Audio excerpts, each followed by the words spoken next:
COVID-19 and self-confinement diary. Hello, I am Jimena. I am 19 years old and I am a biology student. And this is how I and my family are dealing with the self-confinement and my predictions about what is expected of the situation after the crisis. Week 1, March 15 to 20th. The family coronavirus diet encompasses a broad spectrum of animal and human viruses, all characterized by a distinct morphology.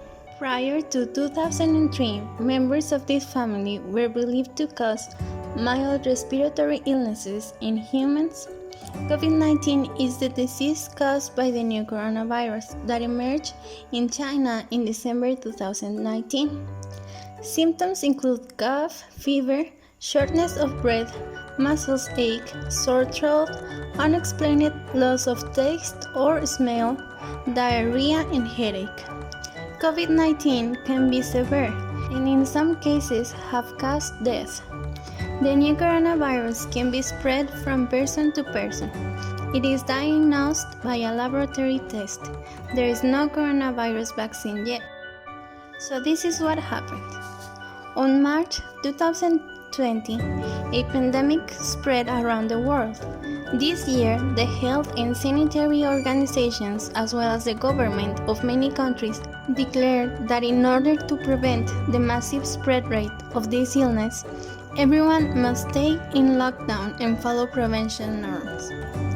On the 12th week of the year, in Mexico, the coronavirus pandemic entered stage 1. The authorities of schools in many different jobs suspended all activities that required personal interactions. At my school, I was told we wouldn't be allowed to continue classes normally, so we will have to implement online classes. After that week, I returned to my hometown, Miguel Auza. Miguel Auza is a small town in the state of Zacatecas. By bus, you will have to travel 3 hours south to the capital city. When I first got home, my family and I were really glad we were finally together. We also thought it was the best decision taken by the authorities. There was a lot of misinformation going around, especially with the parents of my brother's classmates. Many people were in panic, and some others didn't even believe the virus was real. My family and I tried to keep up with the news about COVID-19 cases near our community. We also didn't go out except to visit my grandma, who lives on the next town over, just to check up on her and bring her whatever she needed so she wouldn't have to go out. We also went out to get groceries. Near my house, there is a park. At first, we used to go there to do some exercise. We also have a garden, and my mom and I like to tend to it in the mornings. The following week after I arrived, we entered stage 2. On that week, I decided to create a to-do list. It included getting fit and flexible, learn to play the piano, read at least 3 books, keep up with school, paint more, cook more, and to take care of my plants. I've tried really hard for the first few weeks, but I wasn't succeeding, so I gave up on many things. Most of the time I spent taking care of my plants, and also I caught up with all my Netflix movies and series. I cried when they ended and started watching many new shows. Also, I watched too many YouTube videos mainly about cooking or baking, but I didn't actually make most of them. So I just kind of like to watch people making delicious food. Here are some photos of my plants. You can see how much they grew. I also considered the option of cutting my hair really short, but at the end I only cut some bangs.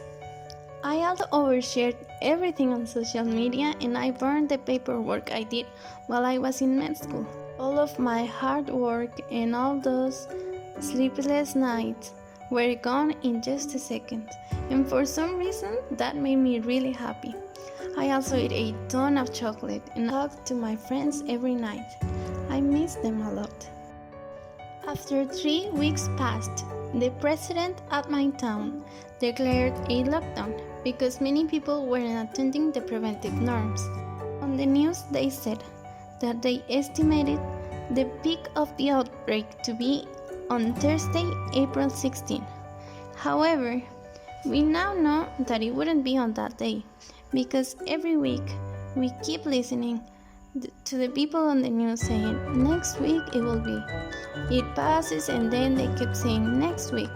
Sometimes it feels like it's never going to end. At that time, many people in my neighborhood were sad because there weren't going to be any Easter celebrations, and the majority of the citizens on Miguelauza are religious. Also, people were worried because the lack of touristic activities was affecting small businesses, and many families were unhappy because relatives who live far away couldn't come to visit. On April 25th, we entered stage 3. Also, on this day, my family had to take a break from the quarantine.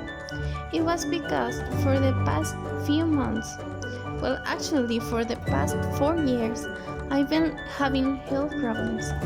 So we had to travel to Durango to see a physician. But don't worry, I'm okay now. Here's a map of my hometown and the city of Durango. It's not that far away. Everything went well, and we tried to follow all the preventing measurements possible. However, after coming back, we heard some scary news. We found out that in Guadalupe, Victoria, which is a town we passed through, they had a massive outbreak. We were very worried, but we knew what we had to do. We stayed at home and we didn't even go out to the store, we didn't talk to anyone or see anyone for at least 15 days. Up until that point, I didn't have a problem being at home. I've always been a kind of stay-at-home girl, but if there's one place that ever since I can remember I couldn't miss going was my grandma's house. Every Saturday we go to visit her. She lives in Juan Aldama, which is just a little town similar to mine that is like 15 minutes away. This is her, and she is a very special and very important person in my life. She is a very strong, beautiful woman and just a huge inspiration for me. And also, there is this little guy who is just the light of my eyes. He brings me happiness every time I see him, and I just can't remember what it was like before he was born, because he is my everything.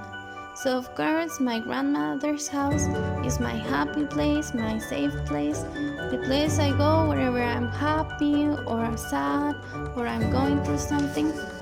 When I go there, all of the bad stuff melts away. And so, being in a situation where there is a pandemic, of course I wanted to be in that place, but I couldn't. Looking back at it, now I know that it was the right decision not to go, because I wouldn't risk putting them in danger. Plus, I did see them on the following weeks. Meanwhile, I got caught up with the work I was leaving behind at school.